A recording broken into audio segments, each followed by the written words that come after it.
ରୁହନ୍ତୁ, ଏହି video skip କରିବା ପୂର୍ବରୁ ମାତ୍ର 10 ସେକେଣ୍ଡ ଶୁଣନ୍ତୁ। ଆପଣ ଏହି ଭିଡ଼ିଓ ଯେପରି ଦେଖୁଛନ୍ତି, ଏହା କେବଳ ସଂଯୋଗ ନୁହେଁ, ଏହା ହେଉଛି ସାଇବାବାଙ୍କର ଇଚ୍ଛା ସହ ଚାହୁଁଛନ୍ତି ଆପଣ ଏହି ସନ୍ଦେଶକୁ ଶୁଣନ୍ତୁ। ସାୟଦ ଆପଣ ବହୁତ କଷ୍ଟରେ ଅଛନ୍ତି କି? ସାୟଦ ଆପଣଙ୍କ ମନରେ ଏମିତି ଯନ୍ତ୍ରଣା ଅଛି କି ଯାହା କାହାକୁ କହିପାରୁନାହାନ୍ତି? ସାୟଦ ଆପଣ ବହୁତ କଷ୍ଟରେ ଅଛନ୍ତି କି? ସାୟଦ ଆପଣଙ୍କ ମନରେ ଏମିତି ଯନ୍ତ୍ରଣା ଅଛି କି ଯାହା କାହାକୁ କହିପାରୁନାହାନ୍ତି? କିନ୍ତୁ ଆଜି ସାଇବାବାଙ୍କ ଆପଣଙ୍କୁ ଏକ ସଂକେତ ଦେବେ। ତେଣୁ ଦୟାକରି ଏହି ଭିଡ଼ିଓ ସ୍କିପ୍ କରନ୍ତୁ ନାହିଁ, କାରଣ ଶେଷରେ ଆପଣ ଯାହା ଶୁଣିବେ ସେଥିରେ ଆପଣଙ୍କ ଜୀବନ ପରିବର୍ତ୍ତନ ହେବାର ଶକ୍ତିର ପାହାଚ ସ୍ୱରୂପ ଅଛି। ଏବେ ମନରୁ କେବଳ ଏକଥର କୁହନ୍ତୁ ଓଁ ସାଇରାମ ଏବଂ ଭିଡ଼ିଓକୁ ଶେଷ ପର୍ଯ୍ୟନ୍ତ ଦେଖନ୍ତୁ, କାରଣ ସାଇବାବା ଆପଣଙ୍କ ସହିତ ଅଛନ୍ତି। ଏକ ରାତିରେ ଭୁବନେଶ୍ୱରରେ ରହୁଥିବା ଅମିତ ନାମକ ଜଣେ ଯୁବକ ଭୟଙ୍କର ସମସ୍ୟାରେ ପଡ଼ିଥିଲେ। ତାଙ୍କ ମା ହଠାତ୍ ଗୁରୁବାର ଦିନ ଗୁରୁତର ଅସୁସ୍ଥ ହୋଇପଡ଼ିଲେ। ଡାକ୍ତର କହିଦେଲେ ଯଦି ଆଗାମୀ 24 ଘଣ୍ଟା ମଧ୍ୟରେ ଔଷଧ ଅଣା ନଯିବ ତେବେ ଜୀବନ ବଞ୍ଚାଇବା କଷ୍ଟକର। ଅମିତଙ୍କ ହାତରେ କେବଳ 50 ଟଙ୍କା ଥିଲା। ମନରେ ଭୟ, ହୃଦୟରେ ଯନ୍ତ୍ରଣା ଏବଂ ମୁଣ୍ଡରେ କୌଣସି ରାସ୍ତା ନଥିଲା। ସେ ରାତି 12ଟାରେ ଘରର ଏକ କୋଣରେ ବସି ସାଇବାବାଙ୍କ ଛବି ସାମ୍ନାରେ କାନ୍ଦି କାନ୍ଦି କହିଲେ, ବାବା, ମୋ ପାଖରେ କେହି ନାହାନ୍ତି, ଆପଣ ହିଁ ମୋର ଶେଷ ଆଶା। କାନ୍ଦି କାନ୍ଦି ସେ ସେଠି ଘୁମି ଯାଇଥିଲେ। ହଠାତ୍ ରାତି ପ୍ରାୟ 2ଟା ବେଳେ ତାଙ୍କ ଦ୍ୱାରରେ ଠକ୍ ଠକ୍ ଶବ୍ଦ ହେଲା। ସେ ଭୟରେ ଦ୍ୱାର ଖୋଲିଲେ। ବାହାରେ ଏକ ବୃଦ୍ଧ ଲୋକ ଦଉଡ଼ିଥିଲେ। ଧଳା ବସ୍ତ୍ର, ମୁଣ୍ଡରେ କପଡ଼ା, ଆଖିରେ ଅଦ୍ଭୁତ ଶାନ୍ତି। ସେ ବୃଦ୍ଧ କହିଲେ, ପୁଅ, ଚିନ୍ତା କରନି, ସବୁ ଠିକ୍ ହେବ। ସେ ତାଙ୍କ ହାତରେ ଏକ ଛୋଟ ପ୍ୟାକେଟ୍ ଦେଲେ ଏବଂ କହିଲେ, ଏହାକୁ ତୁମ ମାଙ୍କ ନିକଟରେ ରଖ। ଅମିତ ଆଶ୍ଚର୍ଯ୍ୟ ହୋଇ ପ୍ୟାକେଟଟି ନେଲା, କିନ୍ତୁ ସେ ମୁହଁ ଉଠାଇ ପୁଣି ଦେଖିଲା ବୃଦ୍ଧ ଲୋକ ଗାୟବ, ସମ୍ପୂର୍ଣ୍ଣ ଗାୟବ।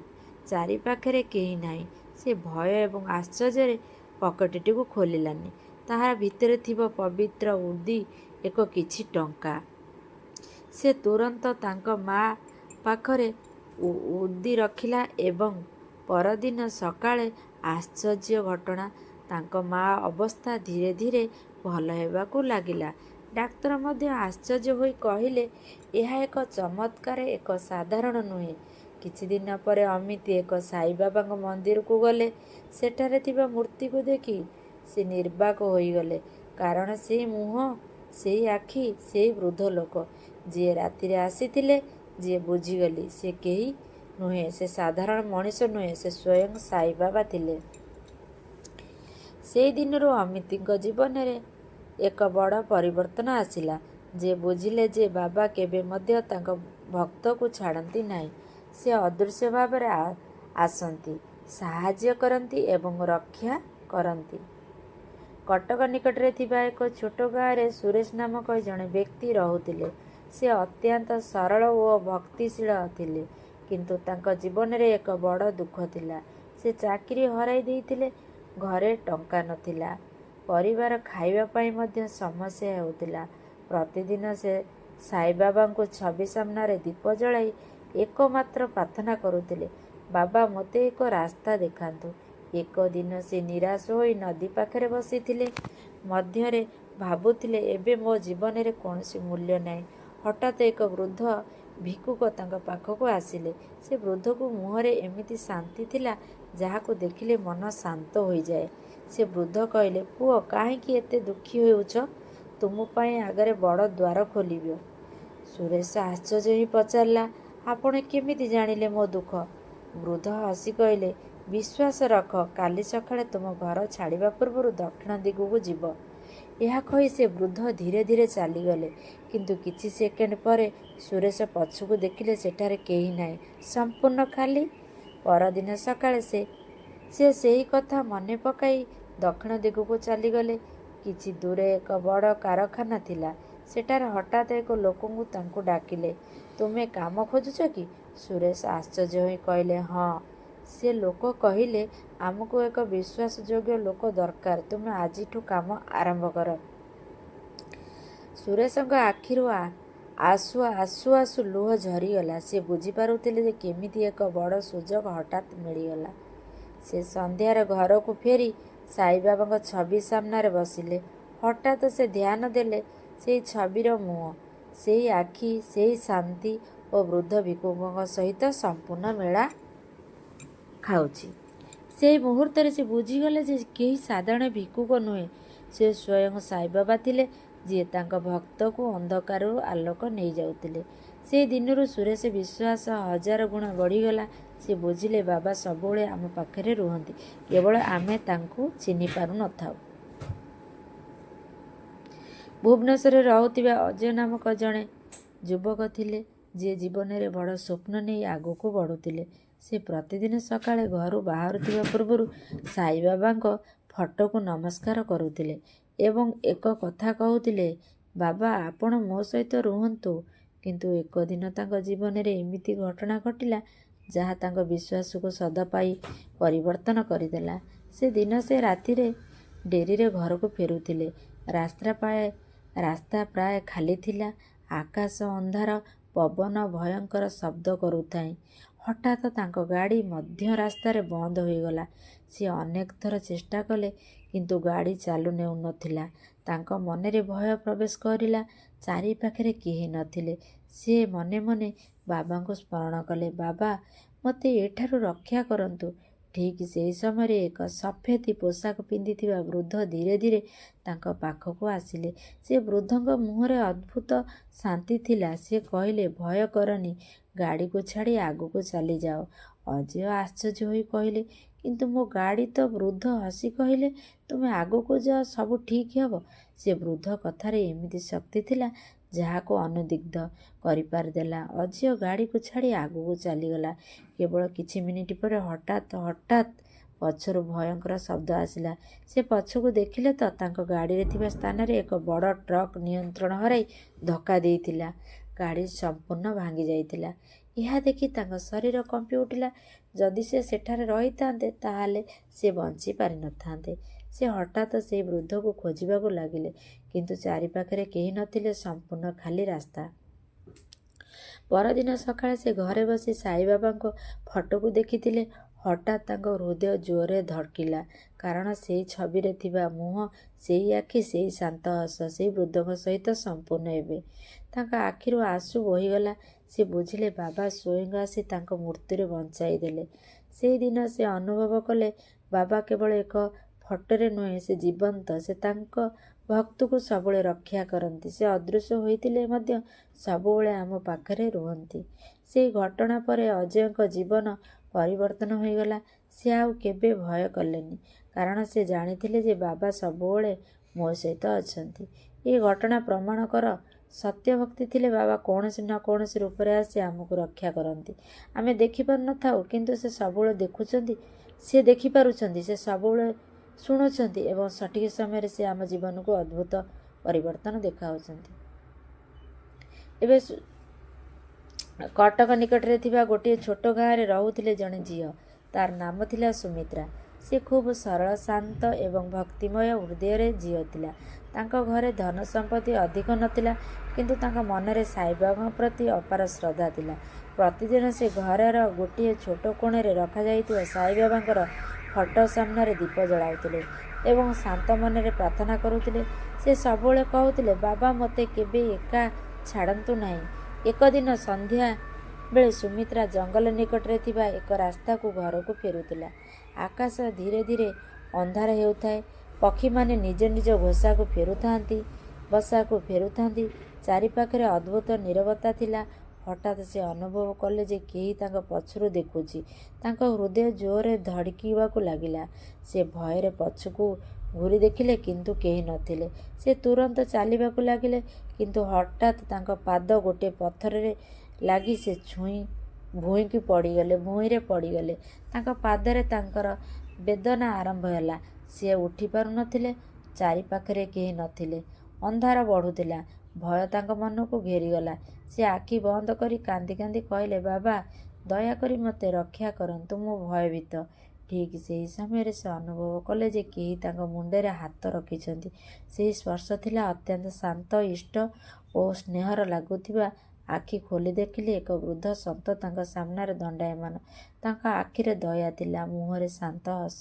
ସେ ବୃଦ୍ଧ ଧୀରେ କହିଲେ, ଭୟ କରିନି ଝିଅ, ତୁମ ସୁରକ୍ଷିତ। ସେ ତାଙ୍କ ହାତ ଧରି ସୁମିତ୍ରାକୁ ଉଠାଇଲେ। ଆଶ୍ଚର୍ଯ୍ୟର କଥା, ସେ ବେଦନା ତାକୁ ଉଠାଇବାକୁ ଦେଉନଥିଲା। ସେହି ବେଦନା ହଠାତ୍ ଅଦୃଶ୍ୟ ହୋଇଗଲେ। ସେ ସମ୍ପୂର୍ଣ୍ଣ ସାଧାରଣ ଭାବେ ଠିଆ ହୋଇଥିଲେ। ସେ ବୃଦ୍ଧ କହିଲେ, ଘରକୁ ଯାଅ, ତୁମ ପରିବାର ଅପେକ୍ଷା କରିଛନ୍ତି। ସୁମିତ୍ରା ଆଶ୍ଚର୍ଯ୍ୟରେ ପରିବାରକୁ ଚାହିଁଲେ। ଆପଣ କିଏ? କିନ୍ତୁ ସେହି ବୃଦ୍ଧ କେବଳ ହସିଲେ। ସେ କିଛି ପାଦ ଆଗକୁ ଯାଇ ପଛକୁ ଘୁମିଗଲେ, କିନ୍ତୁ ସେହି ବୃଦ୍ଧ ଅଦୃଶ୍ୟ ହୋଇଯାଇଥିଲେ। ସେ ଦୌଡ଼ିଗଲେ ଘରକୁ। ଆସି ଘରେ ପହଞ୍ଚି ସାଇବାବାଙ୍କ ଫଟୋକୁ ଦେଖି ଆଶ୍ଚର୍ଯ୍ୟିତ ହୋଇଗଲେ। ସେହି ମୁହଁ, ସେହି ଆଖି, ସେହି ହସ, ସେହି ବୃଦ୍ଧ। ତାଙ୍କ ଆଖିରୁ ଆଂସୁ ବହି ପଡ଼ୁଥାଏ। ସେ ବୁଝିଗଲେ ସେ ଯାହାକୁ ଡାକିଥିଲେ ସେହି ତାଙ୍କ ପାଖକୁ ଆସିଥିଲେ। ସେ ହେଲେ ସାଇବାବା। ସେଦିନ ସେ ଅନୁଭବ କଲେ ଯେ ସାଇବାବା କେବଳ ଏକ ନାମ ନୁହେଁ, ସେ ଜୀବନ୍ତ ଶକ୍ତି। ସେ ତାଙ୍କ ଭକ୍ତକୁ କେବେ ଏକା ଛାଡ଼ନ୍ତି ନାହିଁ। ସେ ଆମକୁ ଡାକ ଶୁଣନ୍ତି ଏବଂ ସଠିକ୍ ସମୟରେ ଆସି ଆମକୁ ରକ୍ଷା କରନ୍ତି। ସେହି ଘଟଣା ପରେ ସୁମିତ୍ରାଙ୍କ ଭୟ ସମ୍ପୂର୍ଣ୍ଣ ଅଦୃଶ୍ୟ ହୋଇଗଲା। ତାଙ୍କ ହୃଦୟରେ କେବଳ ଏକ ବିଶ୍ୱାସ ରହିଗଲା, ବାବା ସବୁବେଳେ ମୋ ସହିତ ଅଛନ୍ତି, ଭବିଷ୍ୟତକୁ ରହିବେ। ଏହି ଲୀଳା ପ୍ରମାଣ କଲେ ଯେ ସତେଜ ଭକ୍ତି ଏକ ଶ୍ରଦ୍ଧା ହୃଦୟ ଥିଲା। ବାବା ଦୂରେ ରହିଲେ ମଧ୍ୟ ଆମ ପାଖରେ ଥାଆନ୍ତି। ସେ ଅଦୃଶ୍ୟ ହୋଇଥିଲେ ମଧ୍ୟ ସେହି ସ୍ନେହର ସ୍ପର୍ଶ ଆମେ ଅନୁଭବ କରିପାରୁ। କଟକ ସହରରେ ରହୁଥିଲେ ଜଣେ ଯୁବକ। ତାଙ୍କ ନାମ ଥିଲା ସୌମ୍ୟ। ସେ ଜଣେ ପଢ଼ୁଆ ଛାତ୍ର। ସ୍ୱପ୍ନରେ ଭରିଥିଲା ତାଙ୍କ ଜୀବନ। ତାଙ୍କ ଘରର ସବୁବେଳେ ଗୋଟିଏ ଛୋଟ ସାଇବାବାଙ୍କ ମୂର୍ତ୍ତି ରଖୁଥିଲେ, ଯାହାକୁ ତାଙ୍କ ଆଜି ଦିନକୁ ଦିନ ପୂଜା କରୁଥିଲେ। କିନ୍ତୁ ସୌମ୍ୟ ନିଜେ କେବଳ ବିଶେଷ ବିଶ୍ୱାସ କରୁନଥିଲେ। ସେ କହୁଥିଲେ ଏସବୁ କେବଳ କେବଳ ଭାବନା। ଗୋଟିଏ ଦିନ ସେ ପରୀକ୍ଷା ପାଇଁ ଅନ୍ୟ ସହରକୁ ଯାଉଥିଲେ। ସକାଳ ସମୟ, ରାସ୍ତାରେ ଗାଡ଼ି ଚଳାଚଳ କମ୍। ସେ ଗୋଟିଏ ବସରେ ବସିଥିଲେ। ବସ୍ ଧୀରେ ଧୀରେ ଆଗକୁ ଲଢ଼ୁଥିଲା। ହଠାତ୍ ତାଙ୍କ ମନରେ ଅଜଣା ଅଶାନ୍ତି ଆସିଲା। କୌଣସି କାରଣ ଛଡ଼ା ତାଙ୍କ ହୃଦୟ ଜୋରରେ ଧଡ଼କୁଥିଲା। ସେ ବୁଝିପାରୁନଥିଲେ କାହିଁକି। ହଠାତ୍ ତାଙ୍କ କାନରେ ଏକ ଧୀର ଶବ୍ଦ ଶୁଭାଗଲା। ସ୍ୱର ଶୁଣିଲେ, ଏବେ ନ ମିଜା। ସେ ଚମକି ଗଲେ। ସେ ଚାରିପାଖରେ ଦେଖିଲେ କେହି ତ କୋଉଠି ନଥାନ୍ତି। ସେ ଭାବିଲେ, ସାୟଦ୍ ମୋର ଭ୍ରମ। କିନ୍ତୁ କିଛି ସେକେଣ୍ଡ ପରେ ପୁଣି ସେହି ସ୍ୱର ଆସିଲା, ଏବେ ନ ମିଜା।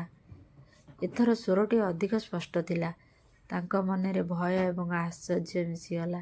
ସେ ହଠାତ୍ ଡ୍ରାଇଭରକୁ କହିଲେ, ବସ୍ ରୋକନ୍ତୁ, ମୋତେ ନମିଯିବାକୁ ପଡ଼ିବ।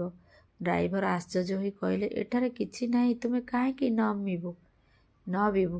କିନ୍ତୁ ସୌମ୍ୟ ଜୋର କଲେ। ଶେଷରେ ବସ୍ ରୋକିଲା। ସେ ନମିଗଲେ। ବସ୍ ପୁଣି ଆଗକୁ ଚାଲିଗଲା। ସେ ରାସ୍ତା ପାଖରେ ଦାଉଡ଼ି ରଖିଲେ। ତାଙ୍କ ମନରେ ଅନେକ ପ୍ରଶ୍ନ। କିନ୍ତୁ କେବଳ କିଛି ମିନିଟ୍ ପରେ ଆଗରେ ଗୋଟିଏ ଭୟଙ୍କର ଶବ୍ଦ ହେଲା।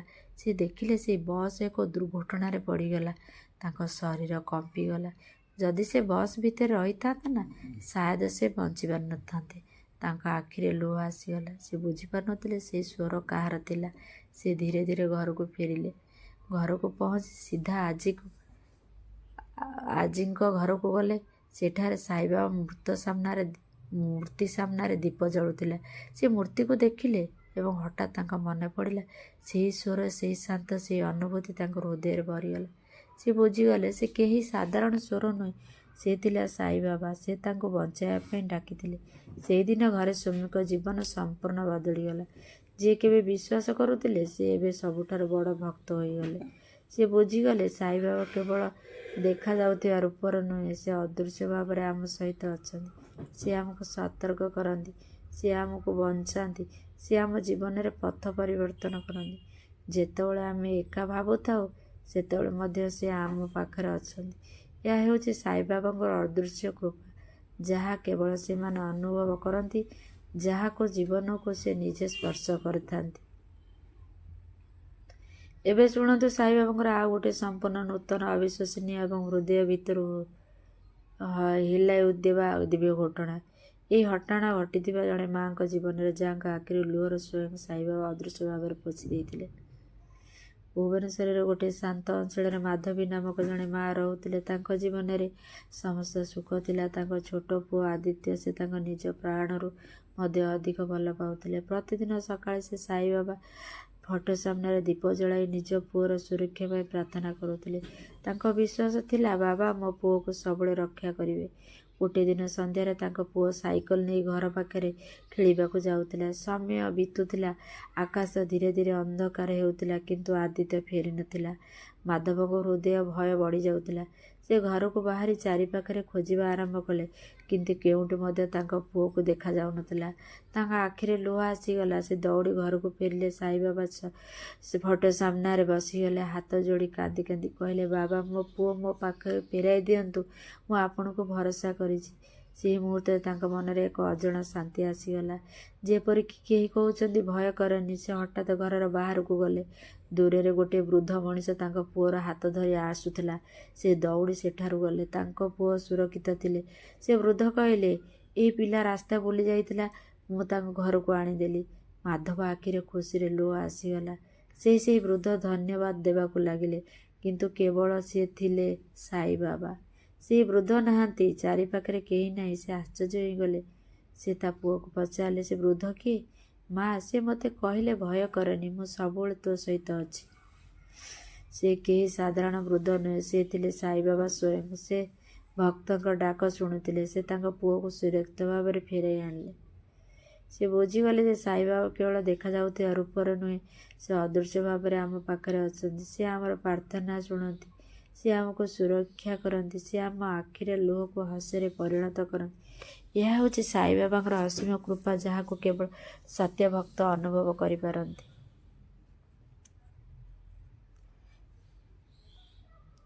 ପୁରୀ ନିକଟରେ ଥିବା ଗୋଟିଏ ଛୋଟ ଗାଁରେ ରଘୁ ନାମକ ଜଣେ ଯୁବକ ରହୁଥିଲେ। ସେ ବହୁତ ଗରିବ ଥିଲେ। ତାଙ୍କ ପାଖରେ ନିଜର କୌଣସି ସହର ନଥିଲା। ଦିନକୁ ଦିନ କାମ କରି ଯେତିକି ଟଙ୍କା ମିଳୁଥିଲା, ସେତିକିରେ ସେ ନିଜ ପେଟ ଭରୁଥିଲେ।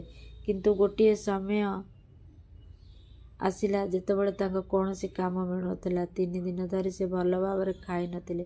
ତାଙ୍କ ଶରୀର ଦୁର୍ବଳ ହୋଇଯାଉଥିଲା। ଆଖି ଧୀରେ ଧୀରେ ଅନ୍ଧକାର ଦେଖୁଥିଲା ଏବଂ ମନରେ ନିଗଣା ବଢ଼ିଯାଉଥିଲା। ସେ ଗୋଟିଏ ଗଛ ତଳେ ବସି ଆକାଶକୁ ଦେଖୁଥିଲେ ଏବଂ ଧୀର ସ୍ୱରରେ କହିଲେ, ହେ ଭଗବାନ, ଯଦି ଆପଣ ଅଛନ୍ତି, ମୋତେ ଏବେ ସାହାଯ୍ୟ କରନ୍ତୁ। ତାଙ୍କ ଆଖିରୁ ଲୁହ ଆସୁଥିଲା ଏବଂ ମନରେ ଶେଷ ଆଶା ମଧ୍ୟ ଧୀରେ ଧୀରେ ମିଶି ଯାଉଥିଲା। ସେହି ସମୟରେ ହଠାତ୍ ଏକ ବୃଦ୍ଧ ବ୍ୟକ୍ତି ତାଙ୍କ ଆଖିକୁ ଆସିଲା। ସେ ବୃଦ୍ଧକୁ ମୁହଁରେ ଅଜଣା ଶାନ୍ତ ଏବଂ ଦୟା ଥିଲା। ସେ ଧୀରେ ଧୀରେ ଘରକୁ ପାଖରେ ବସିଲା। ତାଙ୍କୁ ଗୋଟିଏ ପୋଟଳା ଦେଲା। ରଘୁ ଆଶ୍ଚର୍ଯ୍ୟ ହୋଇ ପଚାରିଲେ, ଏହା କ'ଣ? ବୃଦ୍ଧ ହସି କହିଲେ, ଏହା ତୋ ପାଇଁ, ପ୍ରଥମ ଖା। ରଘୁ ପୋଟଳା ଖୋଲିଲା। ସେଥିରେ ଗରମ ଖାଦ୍ୟ ଥିଲା, ଯାହାର ସୁଗନ୍ଧ ଆସୁଥିଲା। ତାଙ୍କ ଆଖିରେ ଲୁହ ଆସିଗଲା। ସେ 3 ଦିନ ପରେ ଖାଇବାକୁ ପାଉଥିଲା। ସେ ଖାଇବା ଆରମ୍ଭ କଲା ଏବଂ ତାଙ୍କ ଶରୀରରେ ପୁଣି ଶକ୍ତି ଫେରିଆସିଲା। ସେ ବୃଦ୍ଧକୁ ଧନ୍ୟବାଦ ଦେବାକୁ ମୁହଁ ଉଠାଇଲା, କିନ୍ତୁ ସେଠାରେ କେହି ନଥିଲେ। ଚାରିପାଖରେ ସମ୍ପୂର୍ଣ୍ଣ ନୀରବତା। ସେ ବୁଝିପାରୁନଥିଲେ ଯେ ବୃଦ୍ଧ କେଉଁଠୁ ଗଲେ। ସେହି ସମୟରେ ତାଙ୍କ ମନରେ ଏକ ଶାନ୍ତ ସ୍ୱର ଆସିଲା, ଭୟ କରନି, ତୁମେ ଏକା ନୁହଁ। ତାଙ୍କ ହୃଦୟ ଧଡ଼କି ଉଠିଲା। ସେ ଚାରିପାଖରେ ଦେଖିଲେ କେହି ନଥିଲେ। ସେ ଧୀରେ ଧୀରେ ଉଠିଲେ ଏବଂ ଘରକୁ ଫେରିଗଲେ। ଘରକୁ ପହଞ୍ଚି ସେ ଦେଖେ ତ ତାଙ୍କ ଛୋଟ ସାଇବାବାଙ୍କର ଫଟୋ ସାମ୍ନାରେ ଦୀପ ଜଳୁଛି। ଯଦିଓ ସେ ଦୀପ ଜଳାଇ ନଥିଲେ, ସେ ଆଶ୍ଚର୍ଯ୍ୟ ହୋଇଗଲେ। ସେ ଫଟୋ ଦେଖିଲେ ଏବଂ ସେ ମୁହଁରେ ସେହି ଶାନ୍ତ ଦୟା ଦେଖିଲେ, ଯାହା ଥିଲା ବୃଦ୍ଧଙ୍କ ମୁହଁରେ।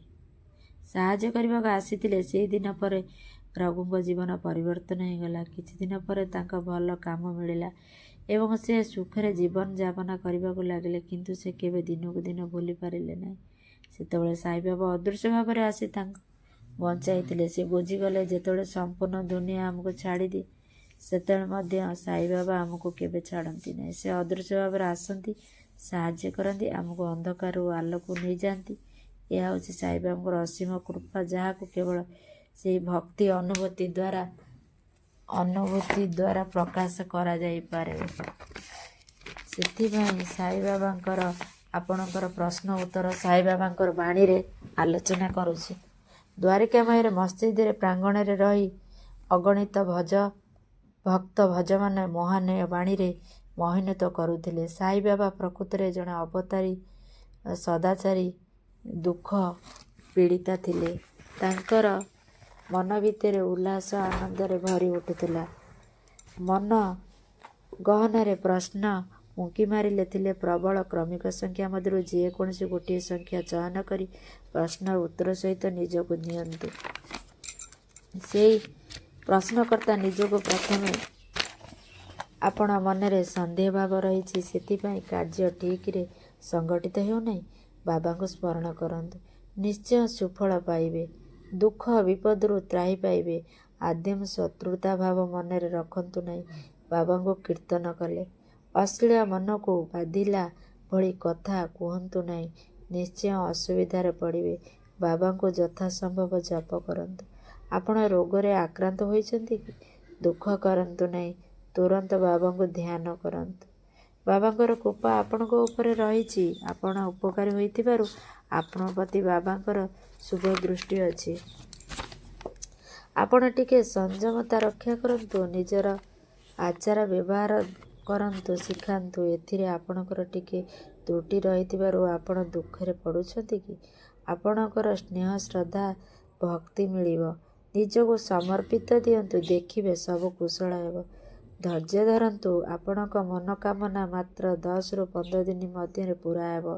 ମନେ ରଖନ୍ତୁ, ଯେଉଁଦିନ ଆପଣ ଏହି ଶୁଭ ଫଳ ପ୍ରାପ୍ତ ହେବେ, ତେବେ ତୁରନ୍ତ ଆପଣ ଚାହୁଁଥିବା ବସ୍ତୁ ଓ ପଦାର୍ଥ ତ୍ୟାଗ କଲେ ଯେଉଁ ଦ୍ୱନ୍ଦ୍ୱରେ ଆପଣ ଅଛନ୍ତି, ତାହା ଖୁବ୍ ଶୀଘ୍ର ଦୂର ହେବ। ନିଜର ଗୁରୁତ୍ୱପୂର୍ଣ୍ଣ ସଫଳତା ଆପଣଙ୍କ ନିଜ ପାଖରେ ଅଛି।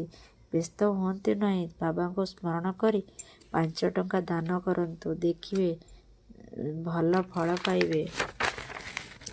ସାଇବାବାଙ୍କୁ ଶୁଦ୍ଧ ପୂତ ମନ ଦେଇ ପୂଜା କରିବା ପାଇଁ ଆପଣଙ୍କୁ ଇଚ୍ଛିତ କାର୍ଯ୍ୟ ପୂରା ହେବ। ସଫଳତା ପାଇଁ ଯଶ ଅର୍ଜନ କରିବେ। ଶିରିଡ଼ି ସାଇବାବାଙ୍କୁ ସ୍ମରଣ କଲେ ଉତ୍ତମ। ଏପରି ପ୍ରତ୍ୟୟ କଲେ ମାତ୍ର 7 ଦିନ ପରେ ହିଁ ଆପଣ ପ୍ରତ୍ୟେକ କାର୍ଯ୍ୟରେ ସଫଳତା ପାଇପାରିବେ। ବାବାଙ୍କୁ ଧ୍ୟାନ କରିବା ଭୁଲନ୍ତୁ ନାହିଁ। ତାଙ୍କରି ଅଶେଷ କୃପାରୁ ଆପଣ ସବୁ କାର୍ଯ୍ୟ ସଫଳ ହେବେ। ଆପଣ ଚିର ଆନନ୍ଦ ପାଇବେ। ଚରଣୀ ଆଧ୍ୟାତ୍ମିକ ବ୍ୟକ୍ତି ମହାଶୟଙ୍କ ସଂସ୍ପର୍ଶରେ ଆସି ଆପଣ ପରମ ପିତାଙ୍କୁ ଦର୍ଶନ କରିପାରିବେ। ଆପଣ ମନରେ ଆଧ୍ୟାତ୍ମିକତାର ଏକ ନୂଆ ଉଦ୍ଦୀପନା ଜାଗ୍ରତ ହେବ। ବାବାଙ୍କୁ ଧ୍ୟାନ କରନ୍ତୁ। ଯାହା ଇଚ୍ଛା କରିଛନ୍ତି ତାହା ଆପେ ଆପେ ମିଳିଯିବ। କୁକୁର କିମ୍ବା ଭିକ୍ଷୁକକୁ ଦାନ କଲେ ସଙ୍କଟ ଦୂର ହେବ। ଆପଣ କର୍ମରେ କିଛି ବିଭ୍ରାଟ ସୃଷ୍ଟି ହେଉଛି କି? ଯେପରିକି ପୂର୍ବଜନ୍ମରେ କିଛି ଧାର କର୍ଜ ଆପଣଙ୍କର ବାକି ପଡ଼ିଥିବାରୁ ଏପରି ଦୁଃଖ ପାଉଛନ୍ତି କି? ମାତ୍ର ବ୍ୟସ୍ତ ହୁଅନ୍ତୁ ନାହିଁ। ବାବାଙ୍କ ସ୍ମରଣ ପଶିଲେ ସବୁ କିଛି ଆପେ ଆପେ ଠିକ୍ ହୋଇଯିବ। ଆପଣ ଶାନ୍ତ ଅନୁଭବ କରନ୍ତୁ। ଶିରିଡ଼ି ସାଇନାଥଙ୍କ ନାମରେ ଆପଣ ଦୁଧ ଦାନ କଲେ ଭଲ ଆସନ ବିପଦରୁ ଆପଣଙ୍କୁ ମୁକ୍ତ ମିଳିଯିବ। ସୁନାମ ଆଣିଲେ ଲୋକପ୍ରିୟତା କରିବେ। ଆପଣଙ୍କୁ ବହୁ ପରିଶ୍ରମ ମିଳିବ।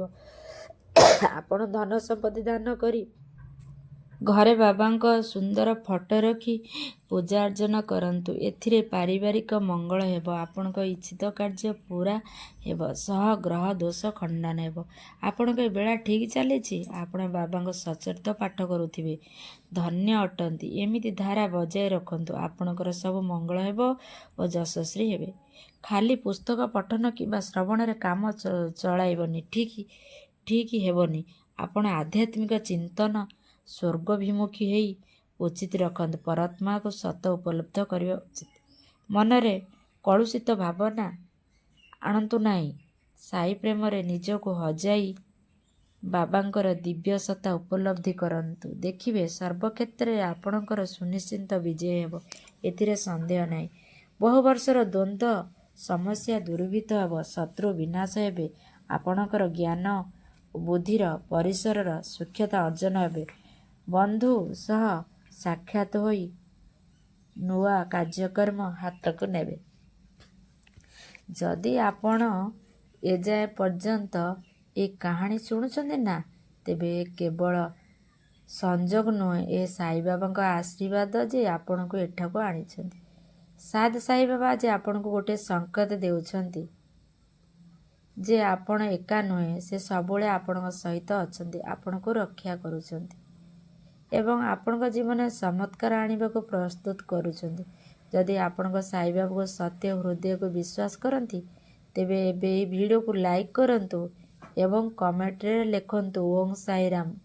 ଏହା ଆପଣଙ୍କ ବିଶ୍ୱାସର ପ୍ରମାଣ ହେବ ଏବଂ ସାଇବାବାଙ୍କର ଆଶୀର୍ବାଦ ଆପଣଙ୍କ ଉପରେ ଭରା ରହିବ।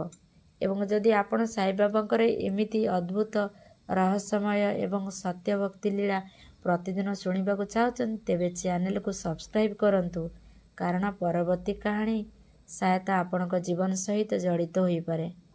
ସାଇବାବା ଓଁ ସାଇରାମ କୁହନ୍ତୁ, ଓଁ ସାଇରାମ କୁହନ୍ତୁ।